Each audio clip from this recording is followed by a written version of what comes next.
Bonjour à tous, j'espère que vous m'entendez bien. Donc aujourd'hui, on est réunis pour un webinaire sur les habitats intermédiaires.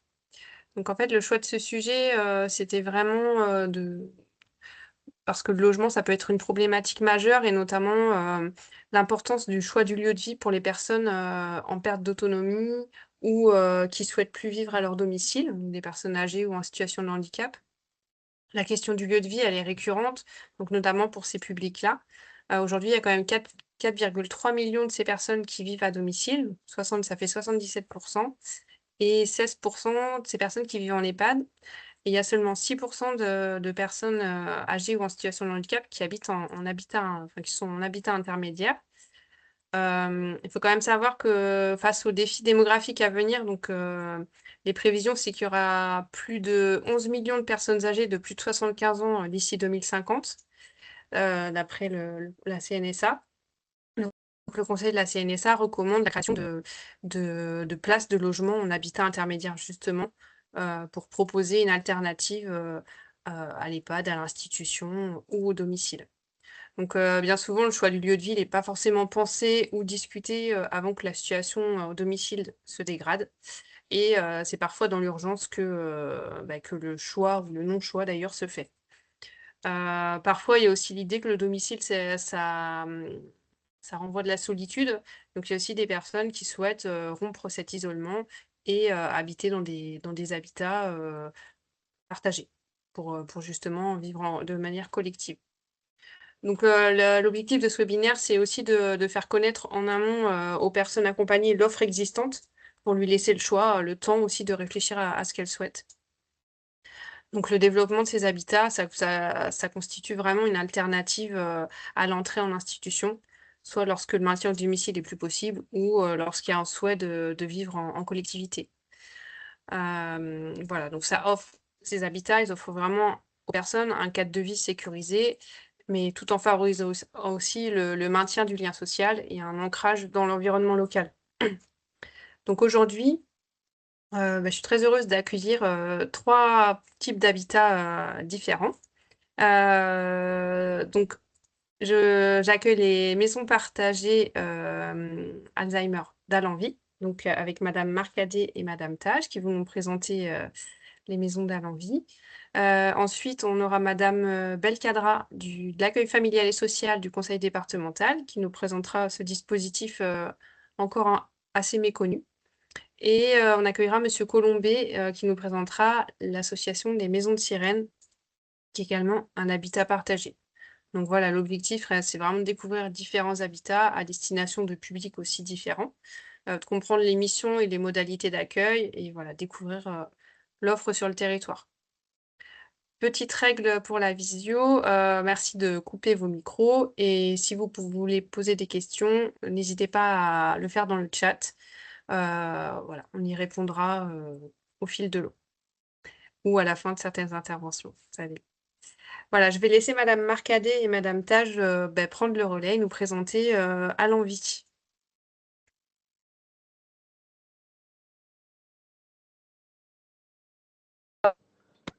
Bonjour à tous, je suis Dounia Tage, je représente avec ma collègue Anne-Sophie Marcadet à l'Envie aujourd'hui. Et du coup, nous, on a 2 axes, l'aide à domicile et aujourd'hui, on va vous parler du deuxième qui est l'habitat partagé Alzheimer. Voilà, je vous laisse avec Anne-Sophie. Dounia, voilà, vous parlera un petit peu après. C'est elle le pilier quand vous voulez prendre des renseignements sur nos habitats. Bonjour à tous, meilleurs vœux pour 2026. Donc moi, je suis Anne-Sophie Marcadet, je suis la directrice des opérations chez Allenvie. Donc je vais vous présenter donc Allenvie, qui on est et surtout nos maisons partagées qui nous intéressent aujourd'hui. Du coup, je vous laisse projeter en même temps notre petit diapo. Et ce que je vous propose, c'est voilà, je vais vous partager plein d'informations. Et si vous avez des questions, on y répondra avec grand plaisir à la fin. Donc, Allenvie, Allenvie a été créé il y a bientôt 10 ans. On fêtera nos 10 ans en 2026. C'est un service d'aide à domicile et c'est 3 fondateurs que vous verrez apparaître en photo bientôt. Clément Saint-Olive, Guillaume Desnoë et Thibaut de Saint-Blancard qui se sont posés il y a 10 ans sur la question qu'est-ce qu'on pourrait mettre en place si on ouvre un service d'aide à domicile pour rendre encore plus humain, pour que les auxiliaires de vie se sentent bien dans leur travail et prennent plaisir et puissent accompagner jusqu'au bout les personnes à domicile dans les meilleures conditions. Et en fait, ils ont beaucoup lu, ils sont beaucoup renseignés et on a créé un modèle de service d'aide à domicile avec des équipes autonomes. Qu'est-ce que ça veut dire, des équipes autonomes chez Allenvie? C'est en fait, ce sont des équipes, on peut, je en reparlerai après, ouais, on va en parler, vous pouvez passer la suite. En fait, donc Allenvie, c'est un service d'aide à domicile au départ, et après, en 2021, on a ouvert des maisons partagées. On va parler après. Notre équipe, elle est assez petite. En fait, une équipe d'Allenvie, en fait, nous avons au milieu les piliers. Donc, ce sont nos équipes d'auxiliaires de vie qui sont épaulées par des coachs d'équipe dans le service d'aide à domicile ou des coordinateurs de maison dans nos habitats partagés. Et après, autour de ça, il y a une équipe support qui va donc, du DG Clément Saint-Olive à moi en tant que directrice d'opération, plus tout ce qui est marketing, commercial et responsable RH, qui est là pour épauler l'équipe. Ok, ils viennent à nous en support. Voilà. Chez nous, il n'y a pas en fait de hiérarchie, comme on peut l'imaginer. C'est vraiment, on travaille tous ensemble et on travaille ensemble. Quand on a un problème, on se met autour d'une table et on trouve des solutions ensemble. Ça paraît un peu fou, mais c'est réalisé et c'est réaliste. Donc, notre service d'aide à domicile, donc, ce sont des équipes de 8 auxiliaires de vie qui travaillent ensemble. On peut passer à la prochaine diapositive. Et en fait, dans chaque équipe, chacun a un rôle en fait, pour une équipe d'auxiliaires de vie. Et elle se voit, en fait, la grosse différence par rapport à d'autres services d'aide à domicile, c'est que les auxiliaires de vie se voient tous les 15 jours minimum pendant 2 heures pour parler de leurs bénéficiaires ou colocataires, pour parler de ce qui va pas et d'avoir leur projet individualisé ensemble et de travailler ensemble le planning. Ce sont les auxiliaires de vie qui gèrent leur planning en équipe. Donc, chacun a un rôle. Il y a une auxiliaire de vie qui a un rôle de référent planning. Il y a une auxiliaire de vie qui va avoir un rôle de travailler aussi les partenariats. On a une auxiliaire de vie qui va avoir un rôle de préparer les ordres du jour des réunions d'équipe. Il y a une personne qui peut avoir un rôle aussi de recrutement chez nous. Donc, il y a la responsable RH qui propose des candidatures. Mais ce sont les équipes qui valident ou non la candidature et qui accueillent après leur auxiliaire de vie. Voilà, donc ça, c'est des points un petit peu importants. Et donc, tout ça est possible parce qu'elles sont épaulées par une coach équipe qui va monter en compétence individuellement l'auxiliaire de vie et qui va aussi accompagner aussi l'équipe dans son autonomie. Voilà, et d'ailleurs, nos auxiliaires de vie ont décidé en comité de pilotage partagé, c'est parce que toutes les décisions sont faites avec les auxiliaires de vie, et elles sont décidées de se faire appeler des auxiliaires d'envie chez Allenvie. On peut passer à la diapo suivante. Donc voilà, nous avons 2 coachs équipes, Magali et Nathalie, qui sont là pour épauler nos 13 équipes. Dans les 13 équipes, on a des équipes donc en SAD qui vont à domicile dans tout Paris. On travaille dans tout Paris. Et après, on a une équipe aussi dans le 94, à Villejuif. On a une équipe aussi près de Sceaux, en service d'aide à domicile. Et après, on a donc nos maisons partagées que je vous parlerai après, dans 92 et 94. Après, donc, nous avons Diara, qui est notre conseillère en famille. Si vous appelez le standard d'Allenvie, vous tomberez sur Diara, qui justement va prendre, par exemple, la nouvelle prise en charge et qui donnera, en fonction d'où vous habitez, à la personne.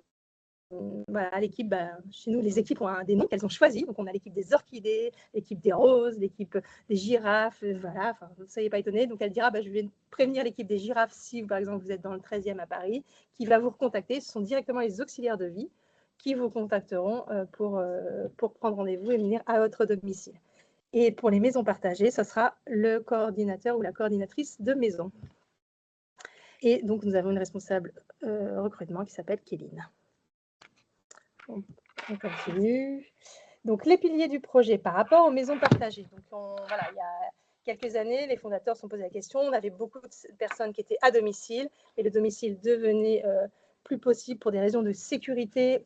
Voilà, donc on s'est beaucoup questionné et en fait, on a décidé de créer donc des maisons partagées en envie qui ont été pensées justement pour continuer de créer le lien social et surtout de continuer un accompagnement auprès des personnes qui ont la maladie d'Alzheimer ou des maladies apparentées, troubles cognitifs, pour justement, on sait que des fois les traitements, évidemment il y a des pathologies, il faut des médicaments de temps en temps, mais on sait que si les personnes sont sont dans un environnement bienveillant, accompagné 24 heures sur 24, 7 jours sur 7, la personne peut se sentir bien chez elle et peut justement comment on peut dire, continuer dans sa progression de maladie et être moins fulgurante aussi, et continuer à faire des choses. En fait, ça, c'est ce qui est important, c'est que les personnes au sein de nos maisons partagées font les choses. Ils sont chez eux. Donc, c'est nos 4 piliers à l'envie, le vivre chez soi, être acteur. C'est eux qui vont aller acheter le pain, qui vont faire les préparations de repas. Ils vont préparer aussi la liste des courses et tout ça épaulé par les auxiliaires de vie. Elles vont faire, je ne sais pas, de la toilette, on va être dans l'aide à la toilette. Ils vont faire tout ce qu'ils peuvent faire au niveau de leur chambre aussi. Ils vont faire le ménage qu'ils peuvent faire. Ils vont faire le lit s'ils peuvent le faire, etc. Ils vont faire tout avec ou non une auxiliaire de vie. Et on est dans le faire avec. Et en même temps, en étant accompagné quand il y a besoin. Et surtout, on s'est rendu compte que maintenant, la première maison a ouvert il y a 4 ans. Et on se rend compte que le fait qu'ils soient ensemble, ils font encore plus de choses ensemble et ils s'entraident entre eux et ils s'épanouissent. On a eu un petit exemple d'une dame qui était kinésithérapeute et qui a jamais reparlé de son métier, etc. Et depuis qu'elle est à la maison, elle se met à faire des petits massages à ses collègues, colocs.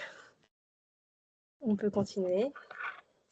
Donc, nos maisons. À ce jour, nous avons 3 maisons. On a une maison donc à l'Île-et-Rose qui est ouverte il y a 4 ans, une maison à Rueil-Malmaison qui va bientôt fêter ses 5 ans l'Île-et-Rose, 4 ans Rueil-Malmaison. On a une maison aussi à Clamart qui est ouverte il y a 1 an maintenant. Chaque maison, on accueille 8 à 10 colocataires et ils ont chacun leur chambre. Et ils partagent des espaces communs, la salle à manger, les salons et aussi des salles de bain. On peut avoir une salle de bain pour 2. Donc, nous avons des auxiliaires de vie, des équipes d'Alenvie qui interviennent 24 heures sur 24, 7 jours sur 7. En moyenne, donc, en gros, il y a 2 auxiliaires de vie par jour et une la nuit. Sauf dans la maison de Clamart où il y a 10 colocataires, elles sont 3 la journée. Plus le coordinateur ou la coordinatrice de l'habitat qui est là du lundi au vendredi. En gros, de 9 h à 17 h. Voilà, donc c'est un projet avec le coordinateur de maison qui anime la vie des colocataires et qui facilite le lien aussi avec les familles et l'écosystème médical et paramédical. Car on fait venir donc la vie dans ces maisons et on a besoin aussi du paramédical, évidemment, pour travailler. On est comme à la maison, donc nous travaillons avec des SIAD, des infirmiers libéraux, des kinés, des orthophonistes et après plein de métiers aussi. On a des musicothérapeutes. On a aussi une association qui vient avec des petits chiens. Enfin, voilà, on fait venir. Dernièrement, là, on a commencé aussi un partenariat avec une crèche qui vient tous les mercredis dans le sein d'une maison. On a un lycée aussi près de Rueil qui vient maintenant 2 fois par semaine avec des lycéennes qui viennent chanter avec les colocataires. Voilà. On fait venir la vie et en même temps, on a besoin aussi, on est non médicalisé, donc on a besoin du service médical qui va venir à domicile comme si on était chez soi dans un domicile. Et donc, on a une gouvernance partagée, c'est important. C'est que tout ce qui est décidé aussi avec le colocataire, c'est avec les familles. On fait des réunions avec des conseils des familles, on appelle ça, 1 fois par trimestre. Et là, toutes les familles des colocataires sont présents et on anime avec nous l'ordre du jour, on le décide ensemble et on essaye d'avoir des projets ensemble sur la maison. Exemple, on a eu une super journée, je pense, de Noël au sein d'une maison à Clamart. Là, les familles étaient présentes, etc. C'est une journée extraordinaire. 40 personnes dans la maison avec des petits-enfants. Voilà. C'était sur le thème du partage. Il y a eu des cadeaux partout dans les sens. Enfin, voilà. Et tout ça, ça a été créé par les familles. Voilà. C'est les familles qui ont dit on voudrait faire ça. Et voilà. Donc, c'est vraiment ce qui est important. C'est les gens sont chez eux. Les familles viennent comme elles le veulent. Il n'y a pas d'horaire. Voilà. Ils sont chez eux, comme à domicile, comme s'ils étaient à domicile. C'est comme une grande maison de famille. Voilà, on peut continuer. Alors, ce que je vous propose, parce que voilà, on a fait une petite vidéo, ça va vous montrer un peu l'ambiance au sein des maisons.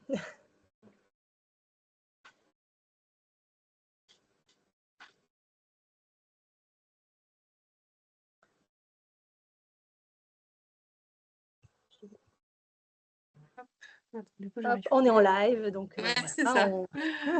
J'essaie de la remettre. On va mettre la petite vidéo qui va vous expliquer un petit peu. Voilà, il y a les 3 maisons qui sont un peu filmées au sein de. Ah non, j'ai pas coché.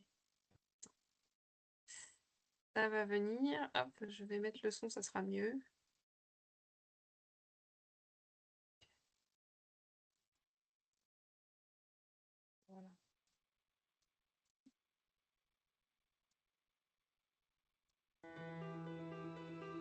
Les habitats partagés à l'envie bien commun, ce sont des grandes maisons où 8 à 10 personnes âgées qui ont des troubles cognitifs vivent ensemble en étant accompagnées en continu par une équipe constituée d'un ou d'une responsable de maison et d'auxiliaires de vie qui sont là la journée et la nuit.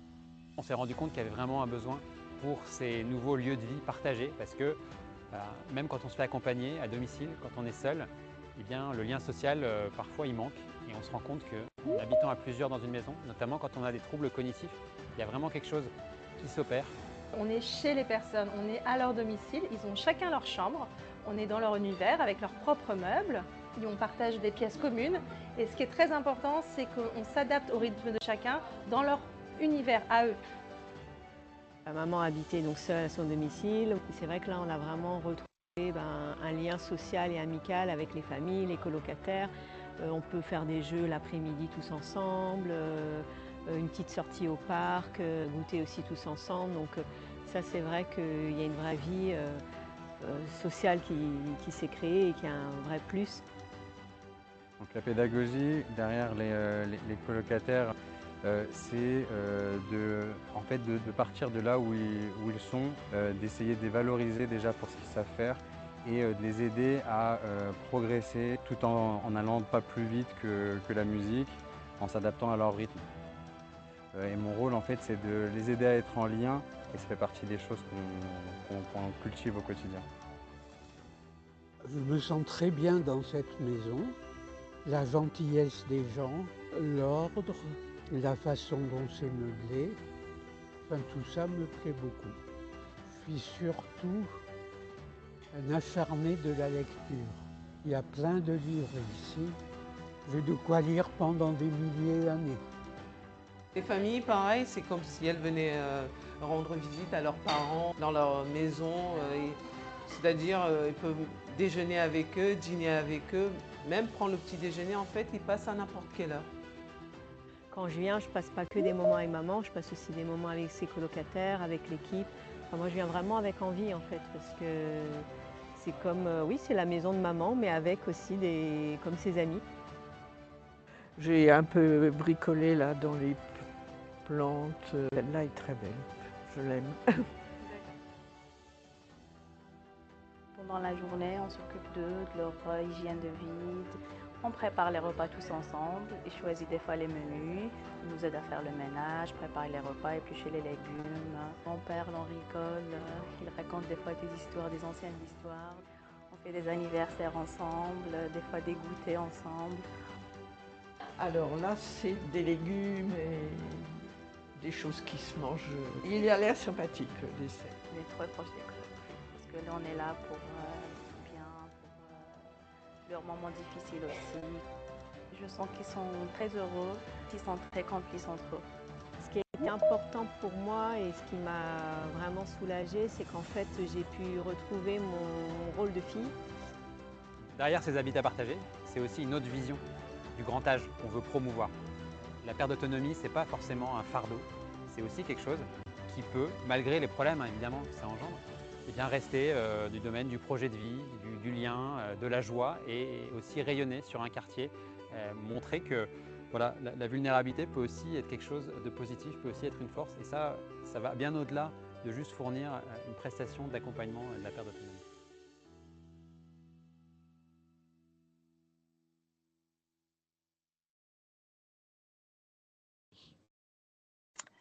Voilà, donc cette vidéo qui est toujours, voilà, pour nous aussi, et pour rien vous cacher, je suis toute émue parce qu'on a accompagné une personne âgée en fin de vie qui est dans la vidéo.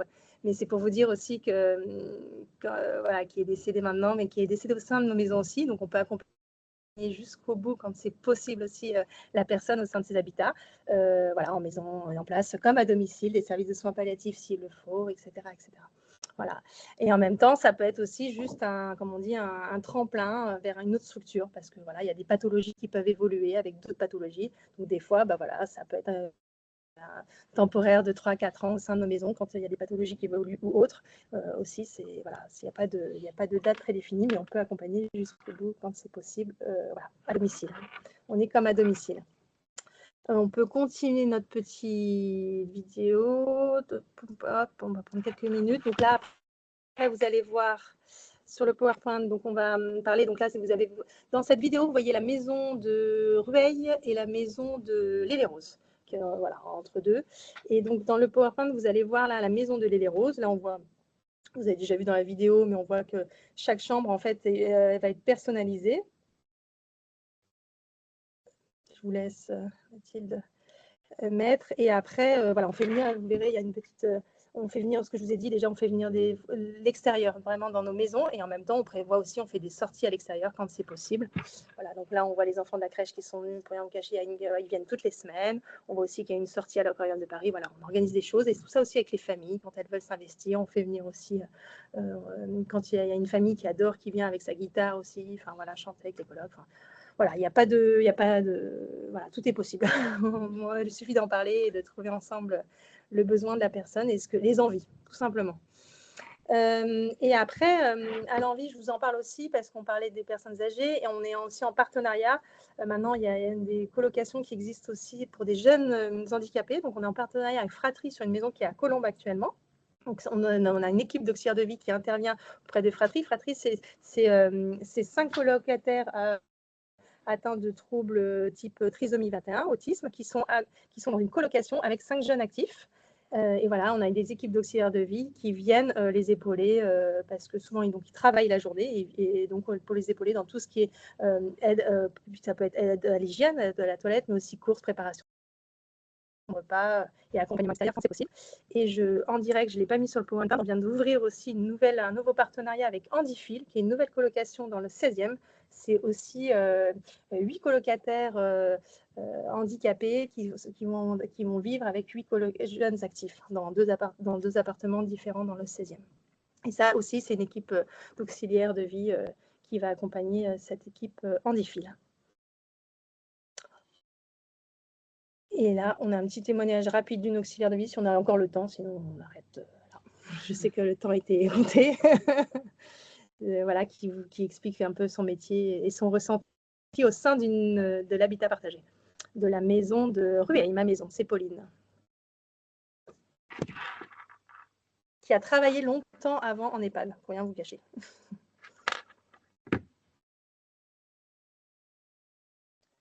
On est en live.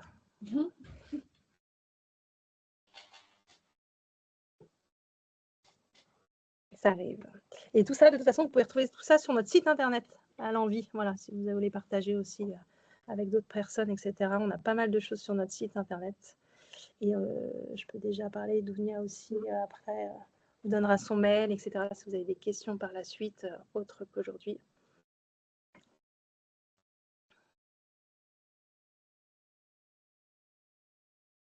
Ça ne va pas être celui-là. Notre Pauline. Je regarde.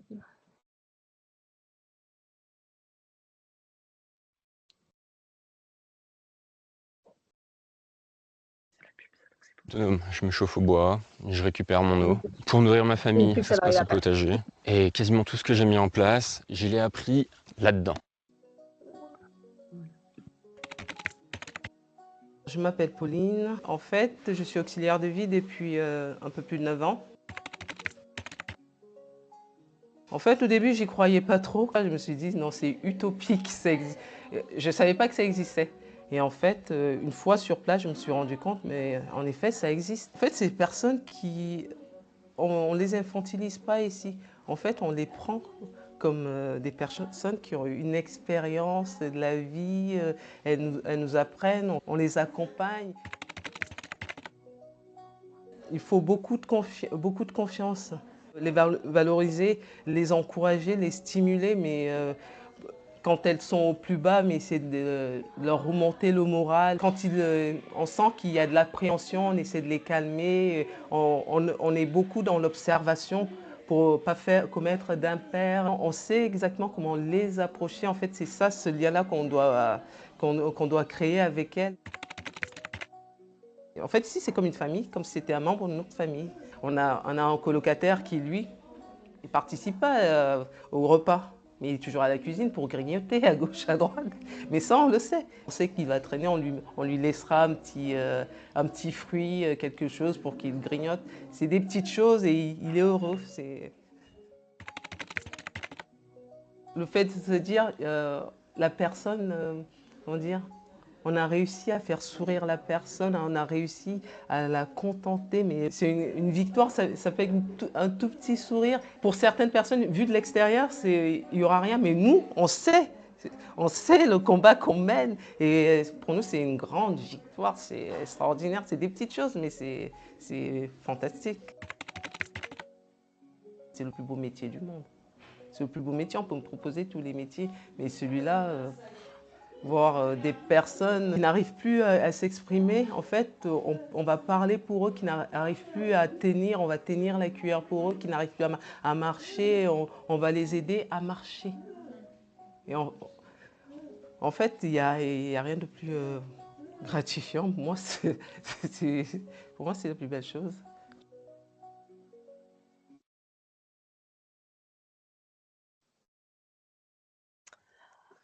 Voilà, de notre côté, ce qu'on avait à vous présenter sur nos maisons partagées. Si vous avez des questions, on a quelques minutes, je pense, pour y répondre. Alors, merci pour cette présentation. Alors, il y a plusieurs questions. Donc, quels sont les tarifs? Alors, Donia va y répondre. Alors, on va vous expliquer une fourchette. On va vous donner une fourchette, ça avoisine les 4 000 euros. Il y a les 4 000 euros, ça comprend la partie loyer, la partie charge, donc tout ce qui est tout compris, les repas faits maison, les charges, tout ce qui est lessive, les courses, et la partie auxiliaire de vie. C'est cette partie qui prend majoritairement le dessus en fait. C'est une partie qui est mutualisée entre le nombre de colocataires dans les habitats.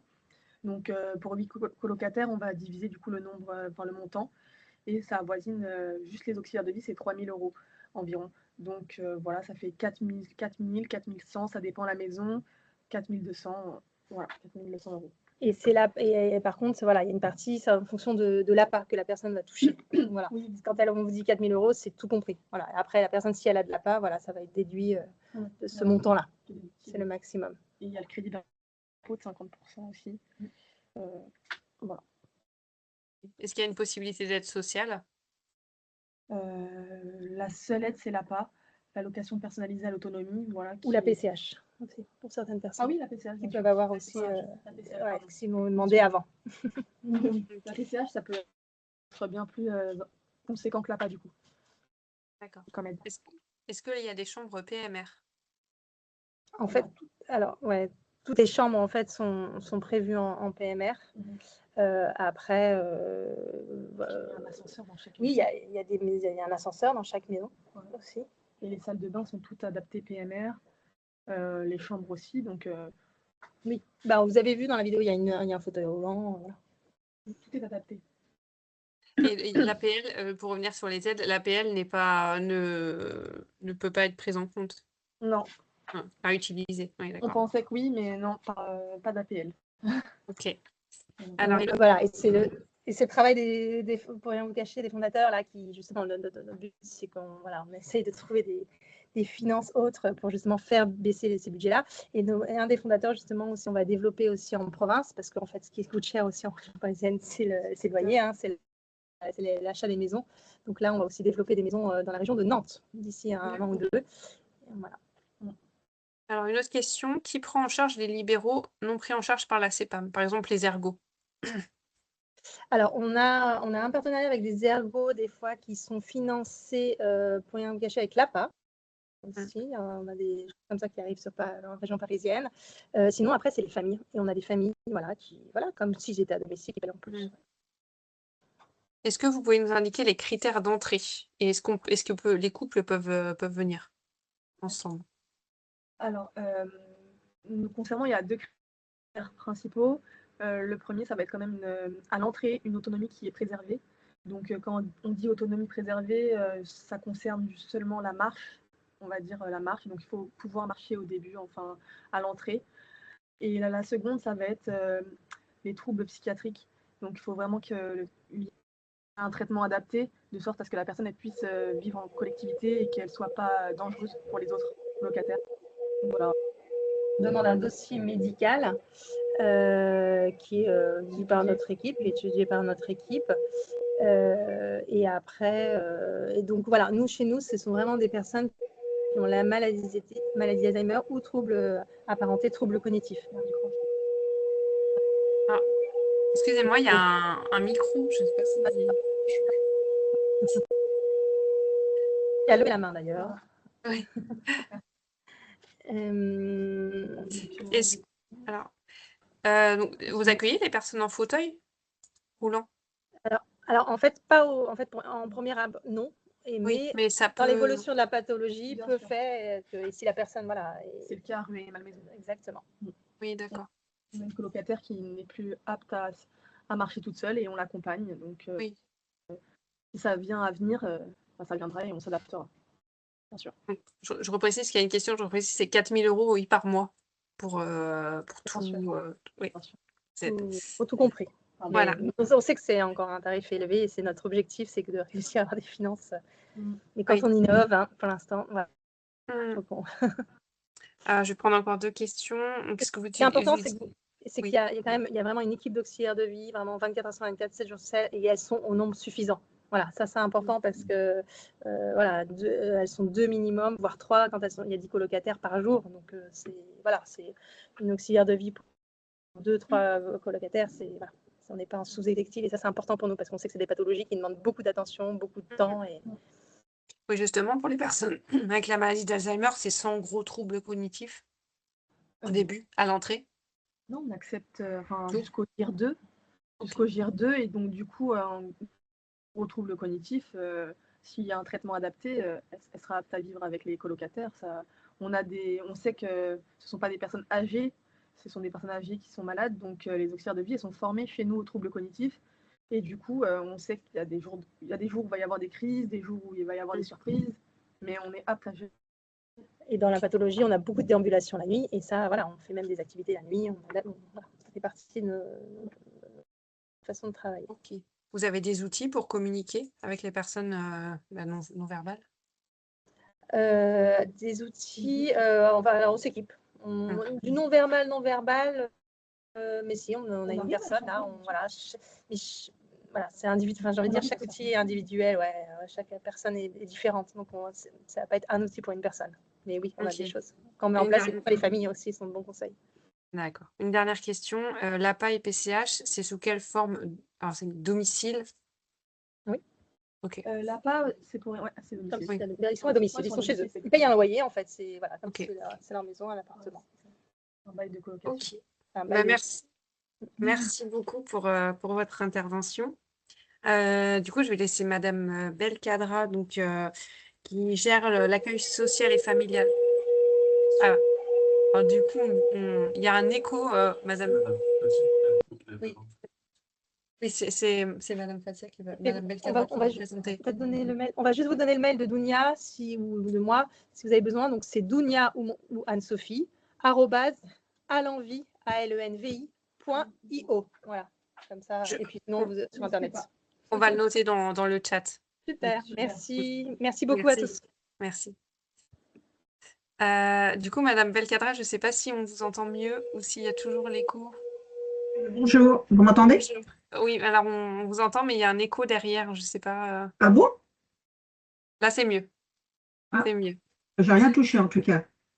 Bon, ça va, on vous entend quand même.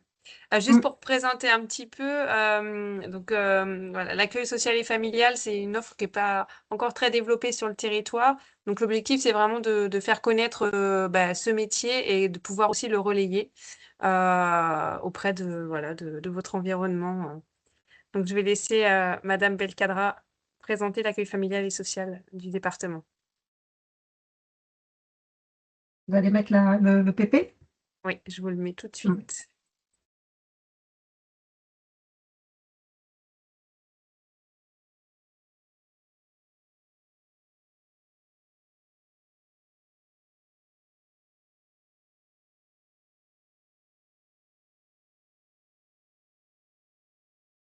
Alors, il vient.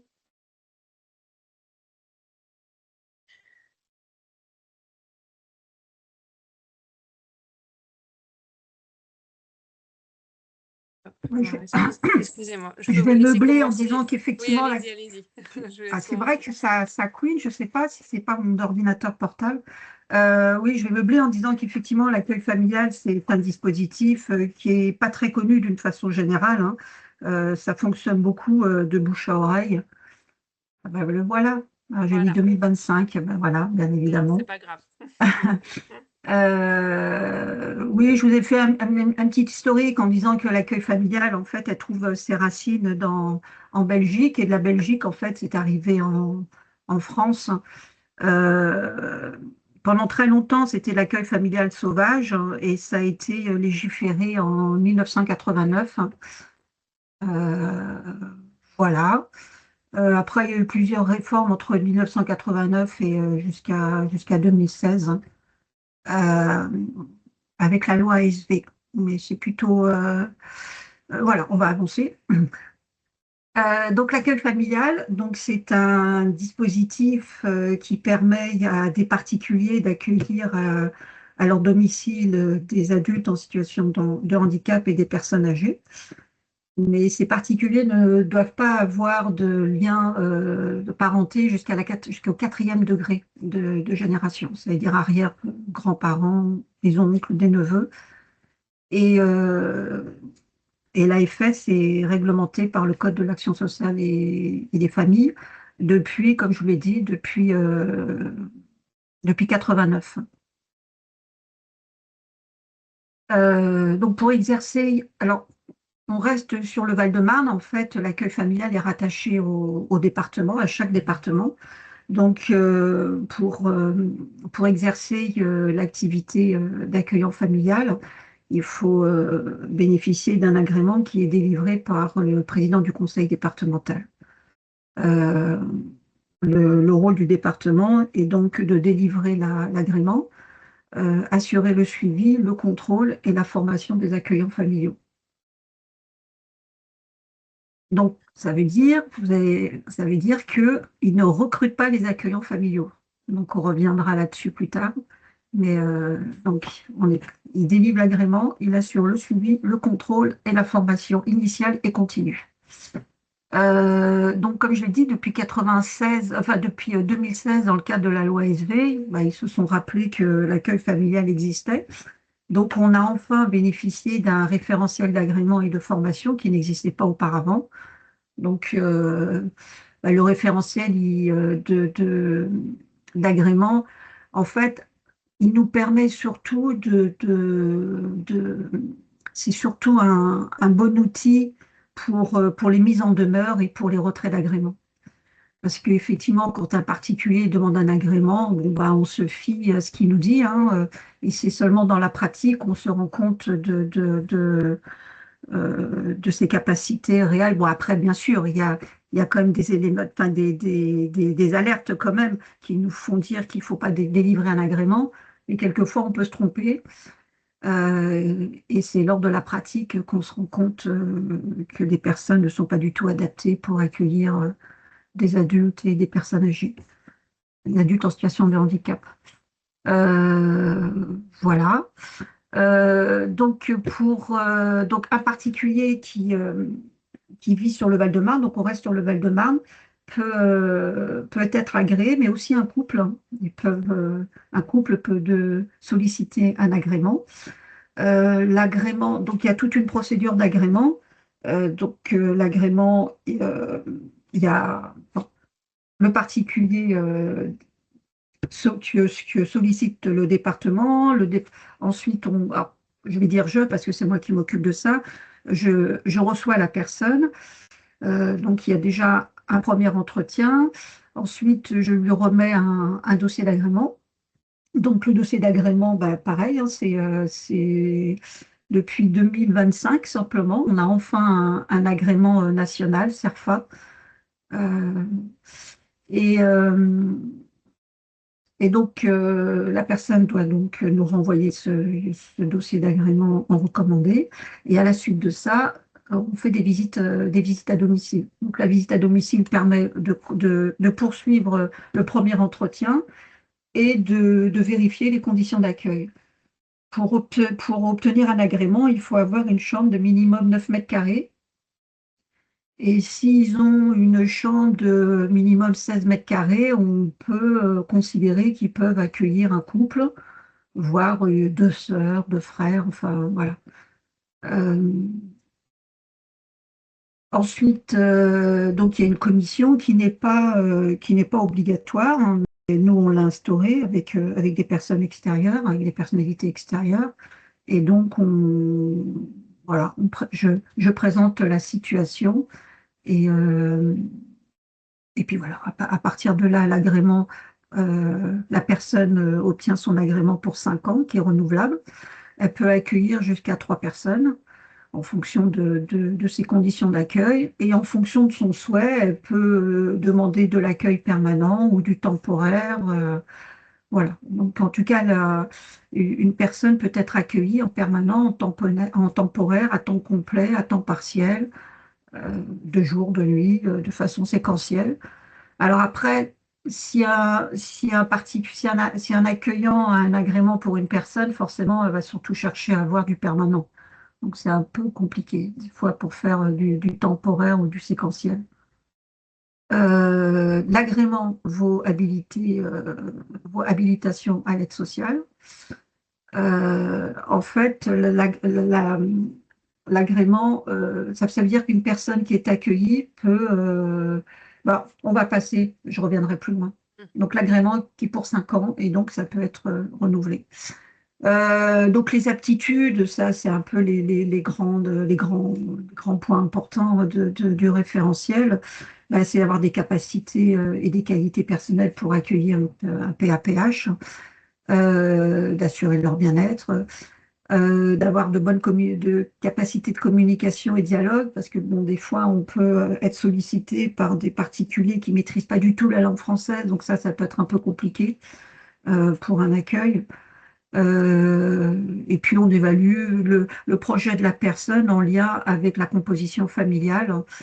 On prend en compte, par exemple, on a eu une fois une dame qui voulait devenir famille d'accueil et lors de la visite à domicile, son mari nous a bien fait comprendre que lui, il ne voulait pas.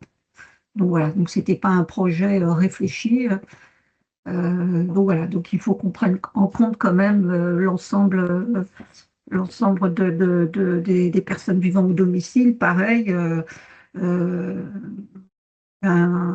un postulant peut sacrifier la chambre d'un de ses enfants pour faire de l'accueil familial. Donc, voilà. Donc là aussi, on reste assez vigilant parce que ça va se répercuter sur la personne accueillie si la chambre de l'enfant est transformée pour un adulte.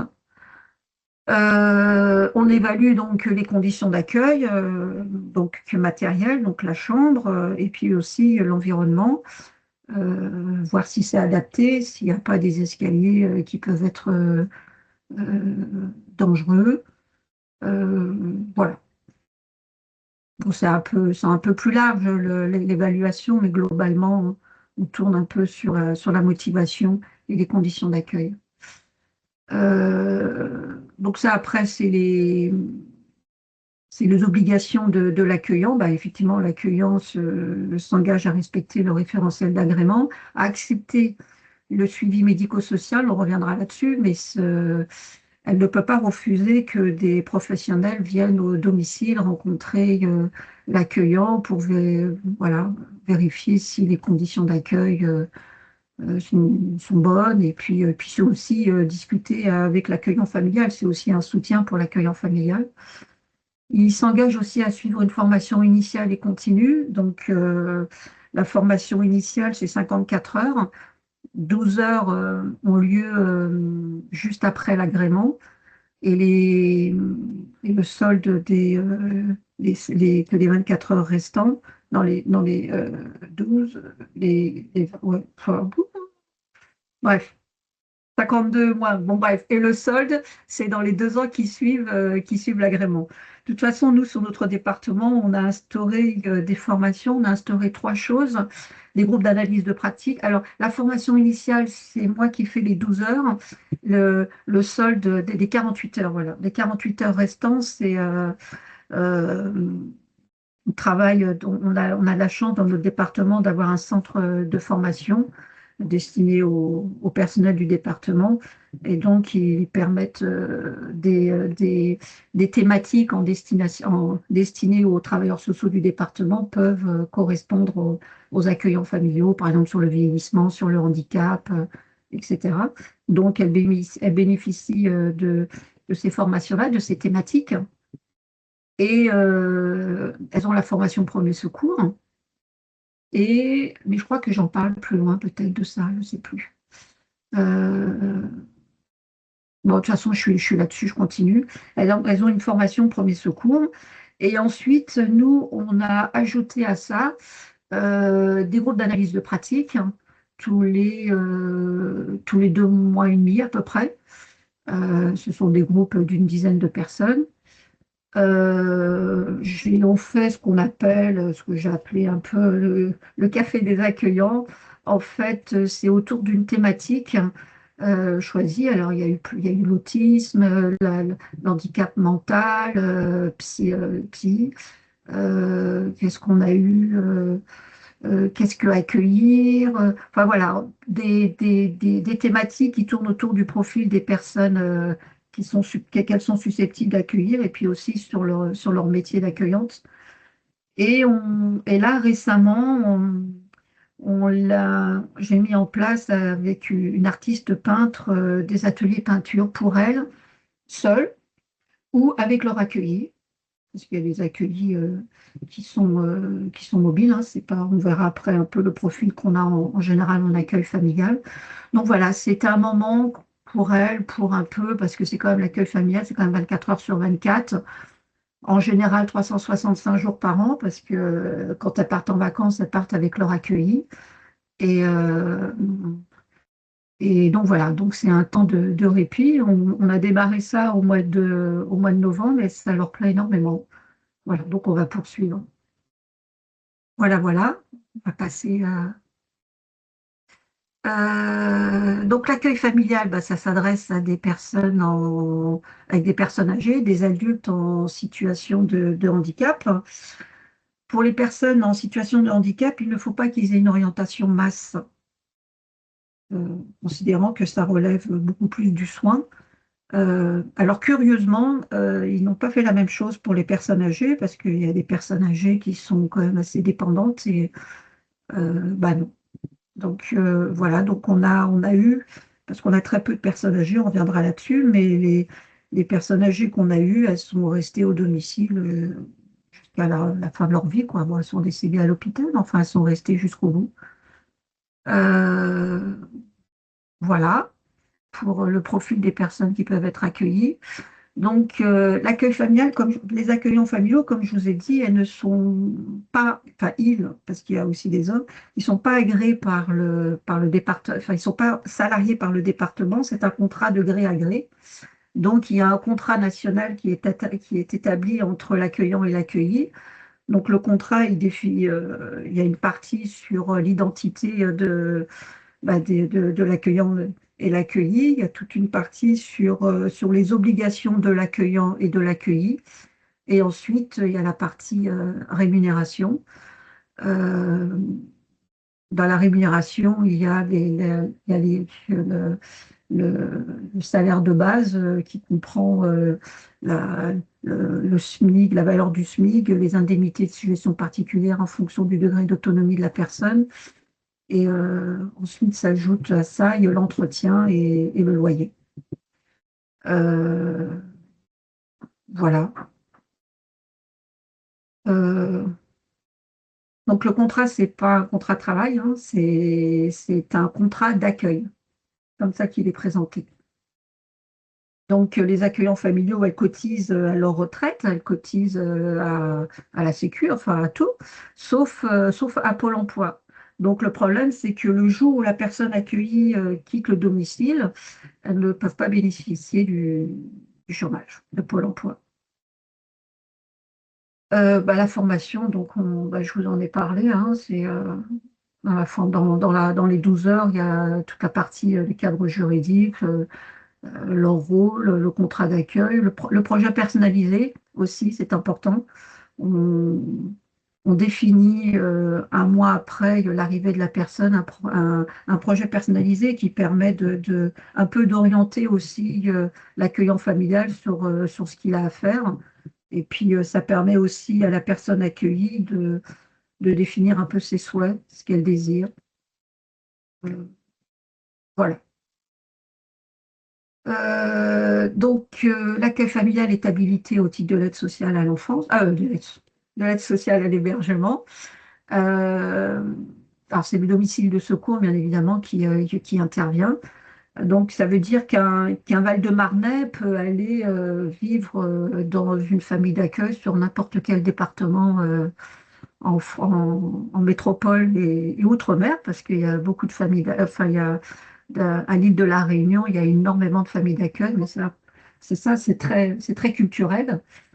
Euh, en- et puis, il y a aussi, alors peut-être que je le dis après, euh, la PCH, voilà. Donc, alors, il faut savoir que l'accueil familial, c'est à la fois de l'aide sociale à l'hébergement, mais c'est à la fois du domicile pour ce qui est de l'APA et de la PCH. Voilà, donc il y a deux, au niveau de la PCH, eh ben c'est ce qu'on appelle l'aide humaine qui permet de financer une partie de son accueil. Et la personne peut aussi bénéficier de l'aide technique, mais de l'aide technique qui lui est attribuée que pour lui. Par exemple, il ne peut pas, s'il y a besoin de réaménager la salle de bain de l'accueillant familial, c'est pas possible parce qu'il est hébergé. C'est pas son domicile. Euh, il n'est pas propriétaire du logement. Il n'est que locataire. Donc, il pourra pas, l'accueillante ne pourra pas bénéficier de l'aménagement pour cette personne. Mais par contre, il pourra bénéficier d'une barre éventuellement, d'un siège pivotant, voilà, du petit matériel, mais pas de la transformation du logement. Pour l'APA, c'est pareil en fait. Un PCH et APA, c'est la même chose. Donc voilà, donc la personne, alors pour l'APA, ben, c'est comme pour l'établissement en fait, hein. Elle finance son accueil à hauteur de 90% de ses ressources et on lui laisse, on lui laisse 10%. Et pour les personnes en situation de handicap, ils participent avec son AH ou une pension, et on lui laisse 30%, on lui laisse pour vivre 30% de la valeur de l'AH, sauf s'il travaille, par exemple en ESAT, on lui laisse 50% de la valeur de l'AH. Je précise en valeur de l'AH parce que c'est plus clair au niveau du montant. Alors actuellement, mais là, c'est pas toujours, on ne sait pas si ça va durer, il bénéficie aussi d'un soutien pour l'argent de VETIR à hauteur de 500 € par an qui est délivré deux fois dans l'année. Voilà. Là, je vous ai expliqué. Alors, la rémunération, la loi dit, dans le Code de l'action sociale et des familles, dit que la rémunération, c'est 2,5 minimum de SMIC horaire. En fait, c'est quoi le SMIC? On prend la valeur du SMIC et on la multiplie par 2,5. En fait, c'est comme si que la personne travaillait 2h30 par jour. Sur notre département, nous, on l'a monté à 3 SMIC horaires. À ceci, on ajoute les 10% de congés payés. Et en fonction du degré d'autonomie de la personne, donc c'est entre 0,37 et 1,46 de la valeur du SMIC. Donc ça c'est le salaire de base, c'est ce qui est soumis à cotisation. Et ensuite, on ajoute l'indemnité d'entretien. Bon, en général, c'est le maximum, hein, c'est 5 fois le minimum garanti. Aujourd'hui, le minimum garanti qui est à 4 €. Et ensuite, un loyer. Voilà, le loyer, ce qu'on appelle la pièce mise à disposition. Donc, la personne, elle peut bénéficier donc d'aide. Hein. Donc, comme je l'ai dit, il y a l'APA, la PCH et aussi la location logement. Bon, ça, après, c'est pour... Il y avait plusieurs questions. Est-ce que vous souhaitez qu'on passe aux questions? Oui, parce que là, après, le reste, Oui, c'est c'est dire pas... que pour l'instant, au niveau du département, là, on risque, enfin, on risque pour l'instant, l'accueil familial, c'est pas très connu, effectivement. Euh, euh, donc, ce qui veut dire qu'on n'a pas beaucoup d'accueillants familiales sur le territoire, hein, on tourne autour d'une trentaine. À un moment donné, on était monté à 40, mais il y en a qui sont partis à la retraite, on a fait des retraits d'agrément, donc là, on est redescendu à une trentaine. Il y a de nouveaux personnes qui postulent, mais voilà, donc la volonté comme du département, ce serait de le développer, donc on va voir un peu comment on va s'y prendre pour ça. D'accord, Voilà. merci. Du coup, il y a plusieurs questions. Une première question, quand l'accueillant a un accident ou une maladie, comment ça se passe? Alors, dans ses obligations de l'accueillant familial, il doit assurer la continuité de l'accueil. Ça veut dire que s'il doit s'absenter pour quelque raison que ce soit, il doit y avoir quelqu'un qui doit prendre le relais au domicile. Alors après, dans des circonstances comme ça, alors des fois, il y a tout de suite les enfants qui prennent le relais dans l'urgence. Parce que moi, j'ai eu une situation comme ça d'une accueillante qui a été hospitalisée, qu'elle est toute seule, son mari est décédé. Donc, c'est ses enfants qui ont pris le relais.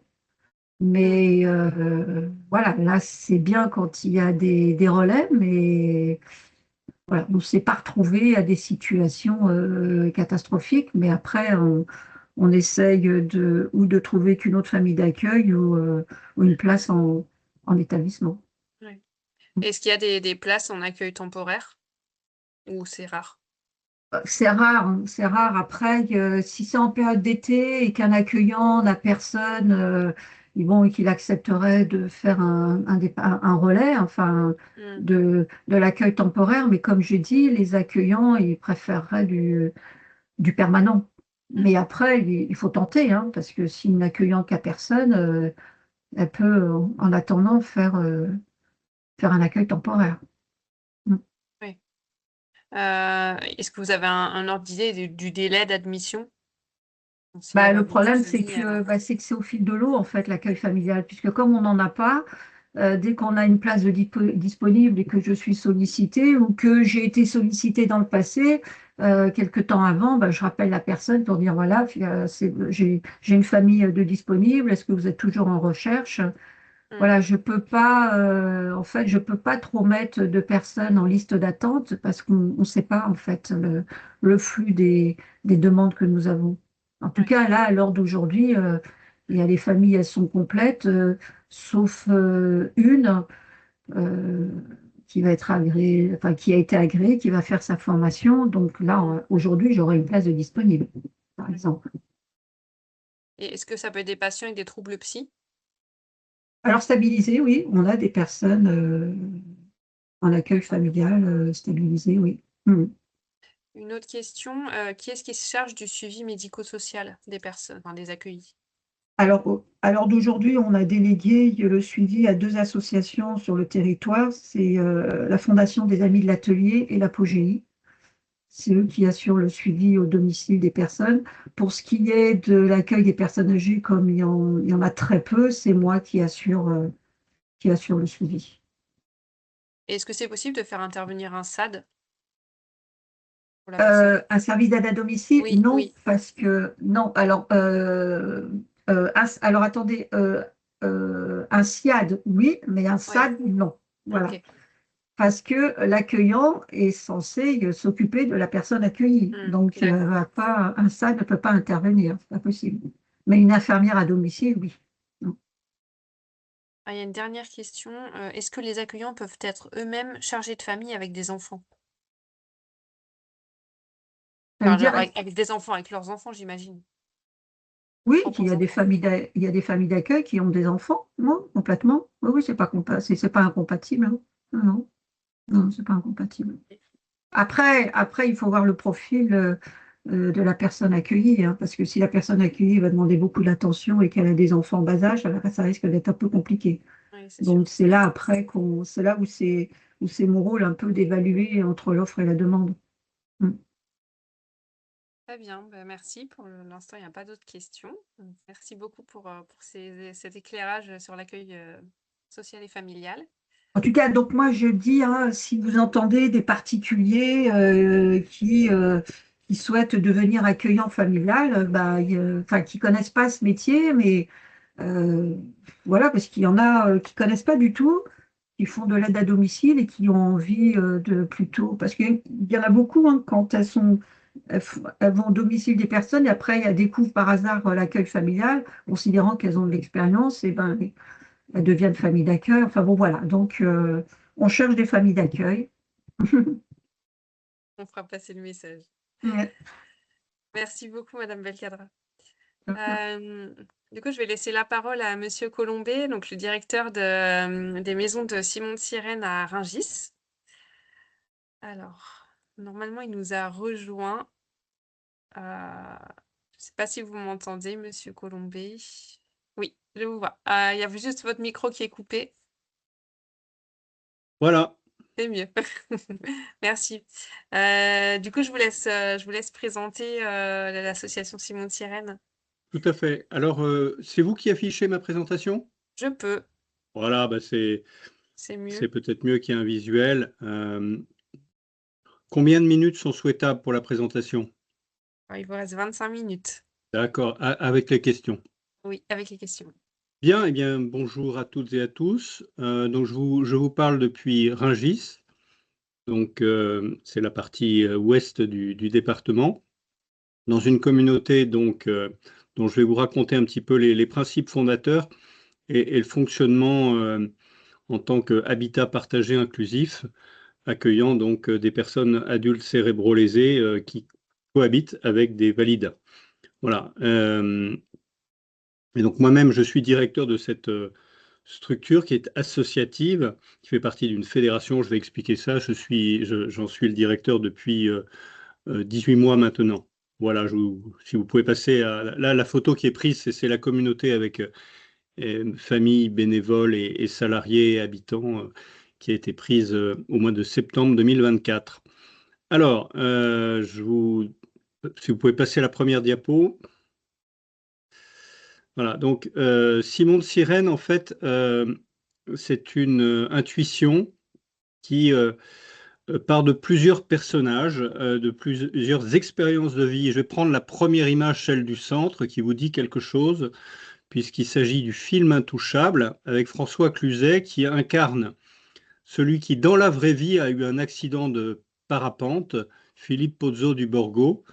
C'est donc celui qui est dans le fauteuil, dans ce film Intouchable qui a rejoint des millions de personnes en France, mais aussi de par le monde, et qui, en fait, a incarné aussi le duo entre un accompagnant et un accompagné, qui était donc à l'écran Omar Sy et François Cluzet. Et Philippe Pozzo du Borgo, là, qui a inspiré le personnage principal, eh bien, en fait, pensait à la suite de son accident à comment le monde peut accueillir mieux les personnes handicapées, pas comme une charge, mais comme quelque chose de plein d'espérance. Et il a eu cette idée du nom Simon de Sirène. Et parallèlement, en fait, il y a deux personnages importants. Il y a d'abord Laurent de Cherizet, co-créateur de Simon de Sirène, dont la sœur a eu un accident grave de voiture dans les années 80. Le SAMU qui venait d'être créé lui a permis de rester en vie, mais avec un handicap lourd. Et donc une famille qui devait assumer cette personne, jeune femme, qui ne voulait pas vivre dans, on va dire, en parcours institutionnel classique, ni même chez ses parents, c'était impossible pour des raisons pratiques. Et donc Laurent de Cherizet, lui-même, s'est lancé dans l'idée d'un projet qui associe soins, aide et vie en habitat partagé. Et puis il y a une troisième personne un peu clé dans notre dispositif, c'est Denis Piveteau, vous le voyez à la droite, qui est en fait conseiller d'État et qui a été inspirateur du rapport Piveteau sur l'habitat inclusif et précisément sur comment, d'un point de vue également droit du travail, comment on fait en sorte, et je vais l'expliquer dans quelques minutes, de permettre de travailler à l'endroit où l'on habite notamment dans le cas du handicap. Et c'est ces 3 personnes, d'une certaine manière, qui nous éclairent ici de leur pensée, mais qui, à certains moments, ont apporté des pierres décisives pour que Simon de Sirène existe. Alors, prochaine diapositive, merci.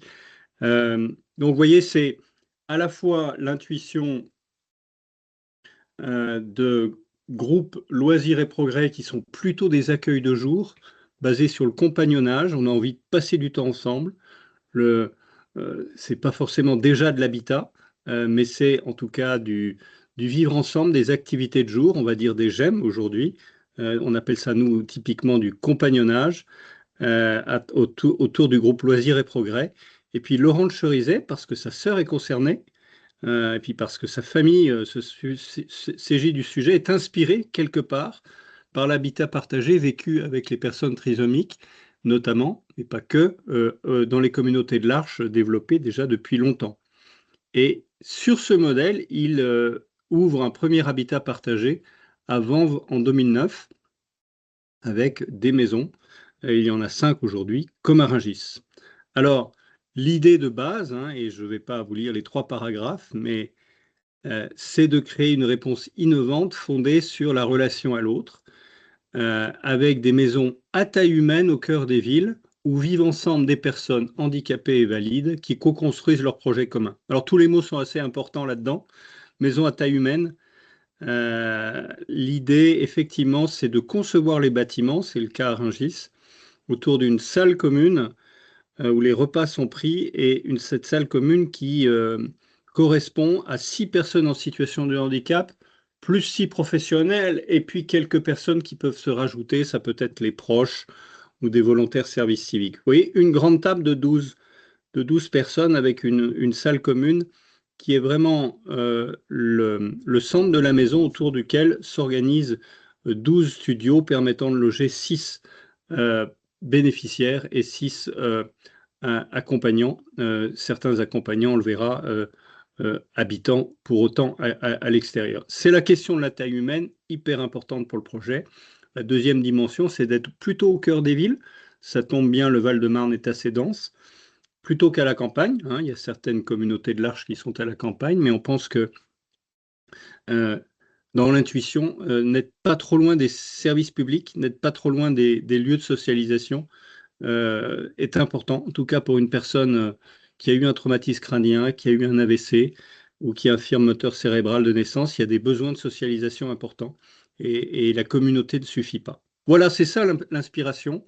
C'est vraiment les maisons à taille humaine au cœur des villes avec une co-construction valide-non valide de l'habitat partagé. Et l'idée, c'est de vivre chez soi, mais pas tout seul.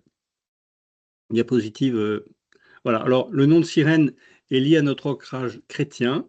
Nous sommes une association complètement laïque, ouverte à tous, et pour autant nous avons, à travers ce personnage qui aide Jésus à porter sa croix, un ancrage chrétien, ce qui pour autant nous permet d'accueillir largement et dans le respect de la conscience et bien sûr de ce qu'est chacun à travers son histoire. Voilà, c'est un nom qui intrigue un peu, mais qu'on explique volontiers lorsque cette question nous est posée. Alors à Rungis, puisque le Val-de-Marne a la chance d'avoir une des 10 communautés actives en France, diapositive, voilà. Donc l'idée c'est que vraiment la particularité du charisme Simon de Sirène, c'est que le compagnonnage, c'est-à-dire les activités de jour, précède souvent le lieu immobilier. Vous voyez que l'association a été créée en 2013 et que ce qui s'appelle ces activités de jour autour de familles dont un des membres est cérébro-lésé et donc à cet accident de vie, se retrouvent régulièrement, créent une association locale et disent voilà, on veut rompre la solitude et si on faisait quelque chose ensemble. Et donc ça donne en fait un compagnonnage. Et une fois qu'il y a une taille critique de gens ensemble, c'est là que peut démarrer le projet immobilier. Et c'est pour ça que, vous voyez, entre la création de l'association et la première pierre, ou la première maison partagée, il y a eu 4 ans. Et puis en 2020, suite à une appel manifestation d'intérêt, on a eu la chance de pouvoir créer un SPASAD qui a été validé comme SAD mixte au 1er juillet 2025, donc avec de l'aide et du soin. Je vais y arriver d'ici quelques secondes. Voilà. Et puis ensuite, voilà, on a ouvert progressivement chaque maison. Vous voyez, c'est des maisons qui font donc 12 studios chacune. Et on a un certain nombre de services supports qui sont détaillés ici, mais je vais vous montrer un organigramme avant de parler, bien entendu, du public accueilli et de la manière dont on discerne avec les habitants pour savoir s'ils peuvent rejoindre l'habitat partagé. Alors, on fait partie d'un réseau, une fédération, diapositive, voilà. Vous voyez qu'il y a 10 communautés et Toulouse est ouverte depuis l'automne. Donc, l'idée, c'est plutôt d'être dans des villes et d'être dans des communautés qui ont entre 2 et 5 maisons. Voilà. Et en général, un groupe d'entraide mutuelle qui est partenaire, qui est une association à part entière, mais qui est partenaire des maisons d'habitat partagé Simon de Sirène. Et nos 3 prochaines ouvertures sont Saint-Malo, Lille et Bordeaux. Voilà, toujours associative et dans un modèle fédéral, c'est-à-dire chaque association est indépendante. Alors, à Simon de Sirène, écoutez, diapositive, voilà, l'idée, c'est vraiment de fonctionner à travers un SAD mixte et donc un binôme, et je prends là vraiment le cœur du réacteur qui est le binôme responsable de la coordination de l'aide et du soin, avec un encadrant aide et une infirmière coordinatrice qui encadre le soin et qui a sous elle des aides-soignantes et des infirmières. Donc ça, c'est la partie SIAD, ex-SIAD, maintenant partie soins du SAD mixte. Et puis on a donc là, côté habitat partagé, 5 responsables de maison et donc une vingtaine d'accompagnants de vie qui sont donc du côté de l'aide et qui sont vraiment pour l'essentiel dans les maisons. Et on fait appel à des prestataires extérieurs à travers à la fois soit ce que notre contrat avec l'ARS a anticipé sur le soin ou notre capacité à faire des partenariats avec tel ou tel praticien qui intervient dans l'habitat partagé. Et puis on a une petite structure support, gestion, ressources humaines, activités. C'est 40 salariés à peu près. Voilà. Donc vraiment, notre organisation a aussi évolué avec la réforme des SAD que nous avons embrassée au premier semestre 2025. Alors il y a un petit détail, vous voyez, sur les maisons, vous voyez que, allez-y, oui, sur la diapositive d'après, sur les maisons, la partie aide, c'est vraiment cette idée de créer un poste de responsable d'habitat partagé qui encadre des accompagnants, eux-mêmes étant soutenus par des aides-soignantes et des infirmières côté soins. Voilà. Et on fait appel aussi au modèle des volontaires services civiques, qui soient français ou qui soient aussi liés à des structures internationales comme la Croix-Rouge ou Fidesco ou d'autres organisations qui proposent à des jeunes qui sont à un moment charnière de leur vie de découvrir l'habitat partagé et la personne fragile. Alors j'avance un petit peu. Voilà, structure associative avec un conseil d'administration entièrement bénévole. Voilà. Alors, on fonctionne aussi beaucoup de manière transversale à travers des commissions. Hein. C'est vraiment ce modèle de l'autonomie et de la pleine participation de la personne accueillie, hein, parce que la lésion cérébrale, eh bien souvent, ça peut impliquer un handicap physique, mais aussi souvent des handicaps invisibles. Mais en tout cas, la plupart du temps, ça donne une personne vraiment capable de comprendre ce qui se passe et de vouloir influer sur diapositive d'après, vous voyez, sur à la fois ce qui se passe en communication, en événements et fêtes, dans notre jardin qui est assez grand, parce que Rungis reste encore une commune assez verte dans le Val-de-Marne. Voilà. Et donc les habitants, c'est-à-dire ce qu'on appelle les habitants qui sont les résidents, sont vraiment invités à participer de manière très active à travers des commissions, et puis les salariés, bien entendu. Voilà. Alors, sans doute un point important, pour une question que vous avez sans doute, c'était qui peut venir en tant que... et quel processus d'admission. Voilà. Alors, voilà, je vais passer peut-être un petit peu vite sur la manière dont fonctionne une maison.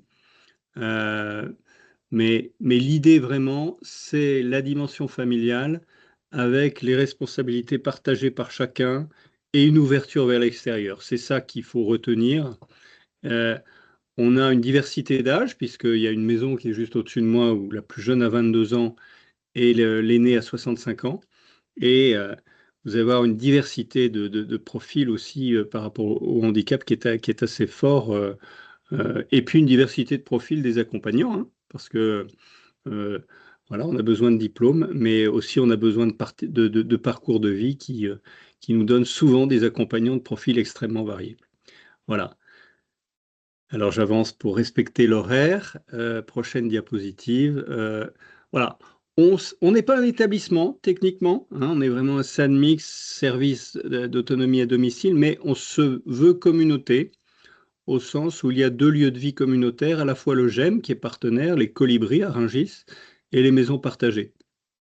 Et on élargit l'espace de notre tente aux bénévoles et aux intervenants. Et donc il y a cette idée d'une vie communautaire qui vient compléter la vie professionnelle.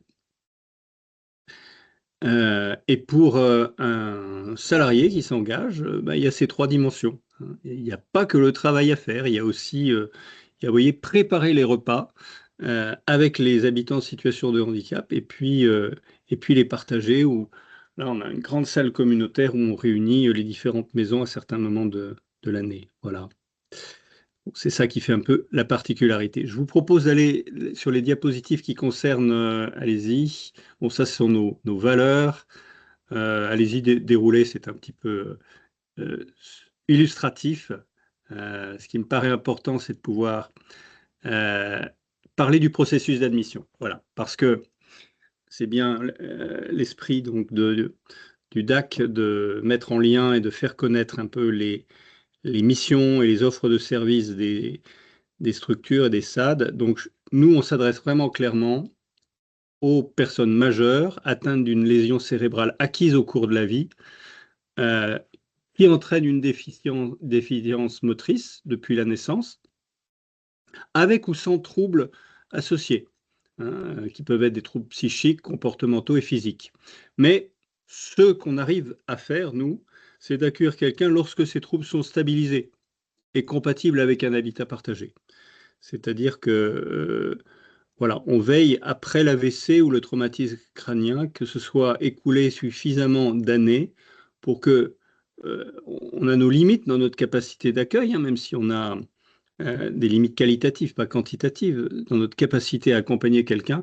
Et donc, il est important de s'assurer que on s'engage, puisqu'en plus les gens restent longtemps chez nous. Hein. La plupart des habitants étaient là dès le début, dès 2017, donc 8 ans après. Et puis on essaye de discerner assez vite où est-ce qu'il y a le désir de développer l'autonomie, le partage de la vie avec d'autres et le fait de développer des relations sociales. Voilà, et tout ça, il y a un processus. Allez-y, oui. Bien sûr, il faut accepter l'interdépendance. Hein. On ne vient pas dans l'habitat partagé pour être tout seul. On vient pour avoir son studio, où de temps en temps, d'ailleurs, on peut recevoir quelqu'un et se faire à manger. Mais on vit vraiment l'interdépendance, c'est-à-dire choisir les menus ensemble et préparer de temps en temps la nourriture ensemble. Et puis accepter d'être embarqué dans les activités collectives, si on le souhaite. Voilà. Bien sûr, il faut accepter notre offre de SAD mixte et avoir des 3 ouverts en termes de PCH parce qu'ils sont une des briques de notre modèle économique. Voilà. Et alors, il y a un critère qui est assez long puisqu'on fonctionne en dossier de préadmission, hein, que nous recevons directement ici ou à travers les établissements partenaires avec lesquels on travaille. On regarde bien comment on va composer les maisonnées, hein, parce qu'il faut une diversité des handicaps. Et puis, il y a 2 stages, un stage découverte, un stage de préadmission qui fait 15 jours. Et en général, il y a l'admission. Et voilà, nous avons aujourd'hui donc 29 habitants et 33 places. Donc, il y a 4 places disponibles et on est en cours d'intégration d'une nouvelle habitante qui vient du Val-de-Marne. Voilà. Là, c'est plus un petit peu à destination de nos salariés qui vivent sur place. C'est tout le défi de accorder vie professionnelle, vie personnelle, vie de locataire, mais ça écrit des histoires absolument magnifiques. Voilà. Et puis dernière, voilà. Ça décrit un petit peu plus les professionnels avec ce qu'on appelle chez nous le statut permanent de lieu de vie a été permis par précisément la réforme de l'habitat partagé. Voilà. Et je crois que c'est quasiment terminé. Voilà. On intègre les familles. L'habitat partagé permet une intégration assez fluide des familles qui peuvent participer à la vie communautaire. Voilà. Je crois que j'en ai terminé. Est-ce que vous avez des questions? Alors, il y a une question. Est-ce que les bénéficiaires peuvent avoir un animal de compagnie? Oui. Alors, on est plutôt sur les félins que les canidés, plutôt les chats que les chiens. Je crois que tout ça n'a pas été écrit noir sur blanc, mais pour des raisons en fait pour des raisons voilà, liées au voisinage, quoi. Enfin, il y a je peux attester que plusieurs habitantes et salariés ont des chats. Et il arrive que des salariés externes amènent leurs chiens. Ok. Alors, une autre question. Quel est le montant de l'hébergement? Alors, c'est 690 € pour un studio d'une trentaine de mètres carrés. Voilà. Et il y a un forfait pour la nourriture. Je peux vous donner tous les détails. Je peux même vous les donner en détail si vous le voulez. J'ai exactement les transparents. Oui, alors voilà, donc c'est 590 €, pardon, la redevance loyer plus charge. Il y a un forfait alimentation de 222 € par mois, soit 7,40 € par jour, et un forfait de vie commune de 3 € par jour, c'est-à-dire une centaine d'euros, ce qui fait que les dépenses pour être hébergé, c'est 914 € par mois. Et donc, ce que typiquement un habitant peut mettre en jeu du point de vue de ses ressources, c'est l'allocation adulte handicapé et l'APL, aide personnalisée au logement. Et l'idée, c'est que si on ajoute ces deux et qu'on met en face les dépenses liées à l'hébergement, il y a un reste à vivre de plus de 500 €. Ce qui, voilà, pour nous, dit aussi de l'autonomie de la personne. Certes, les prestations sociales permettent de couvrir le coût de l'hébergement et de la vie partagée, mais la personne, elle peut exercer voilà, tout son besoin de loisirs, son besoin d'équipement personnel, son besoin voilà, gratifier son réseau relationnel grâce au reste à vivre. J'ai bien répondu à la question, ça va? Oui, je pense, hein, c'était clair pour moi en tout cas. Il n'y a pas d'autres questions. Alors, pouvez-vous intégrer des personnes avec des addictions et quels sont Alors, les délais d'admission? c'est une question passionnante que j'ai affrontée dans ma première année. Donc, je dirais qu'une addiction connue, mal maîtrisée, on aurait sans doute du mal à l'intégrer d'emblée, mais quand la personne est chez nous, et je pense à un résident en particulier, et que on est face à une addiction avec là je pense particulièrement à l'addiction à l'alcool, on est capable de l'accompagner. D'abord, on a un réseau d'intervenants qui nous aident, qu'ils soient médicaux ou paramédicaux. En tout cas, on a une neuropsychologue aussi qui nous aide à faire les analyses de pratique. Et puis, quand ça reste gérable, nous pouvons quelque part accueillir cette personne. Mais c'est une question vraiment de discernement individuel. Je ne sais pas si ma réponse est claire, mais l'addiction est une réalité qu'on vit ici, mais pas dans des grandes proportions. Parce que D'accord. ce n'est pas non plus notre cœur de métier. Notre cœur de métier, c'est l'autonomie face à la lésion cérébrale et ses conséquences. Oui, c'est clair. La personne dit que c'est clair. Merci. Et vos délais d'admission, là, vous disiez que vous aviez 3 places, Ouais. d'accord. Pour l'instant, il n'y a pas forcément de... Enfin, Si, si. en termes de temporalité, combien de temps ça met à peu Alors, près entre le c'est vrai que dossier moi, ouais. mon désir, c'est un peu de raccourcir ça, je vais être très honnête. Je trouve que nos séjours sont souvent un petit peu espacés, mais en fait, c'est qu'on laisse s'écouler quelques semaines entre le premier séjour découverte, qui est de 4 jours, et le séjour d'essai, qui peut être en fait débouché immédiatement sur l'admission. Donc, si je résume un processus d'admission typique, c'est, allez, en janvier, je soumets mon dossier. En février, il y a une commission d'admission. Fin février, je peux faire un séjour d'essai un séjour découverte de 4 jours. Et je dirais qu'avril, je peux faire mon séjour de préadmission. Et soit ça débouche direct sur l'admission, soit le temps de déménager et tout, et d'aménager le futur studio. Voilà, on rentre mi-mai, quoi. D'accord. Alors, il reste 2 questions, puis après, on va s'arrêter là. Alors, la PCH est versée à l'association pour le Ouais. pour le financement des professionnels. Oui, C'est ça, on d'accord. est subrogation, tout à fait. Et l'autre question, je ne sais pas si je la comprends bien. Alors, le secteur de recrutement du patient. Est-ce que Madame Majou, vous pourriez préciser votre Alors, question? 90%, pardon. Oui, la question, c'était la domiciliation du patient. Ah, le secteur, oui, d'accord. Voilà, voilà. Oui, oui, ok, j'avais pas d'autre. Actuellement, 90% sont originaires du Val-de-Marne. Et dans la constitution des maisonnées, on a aussi accueilli des personnes hors du Val-de-Marne. Voilà, mais plutôt de manière marginale.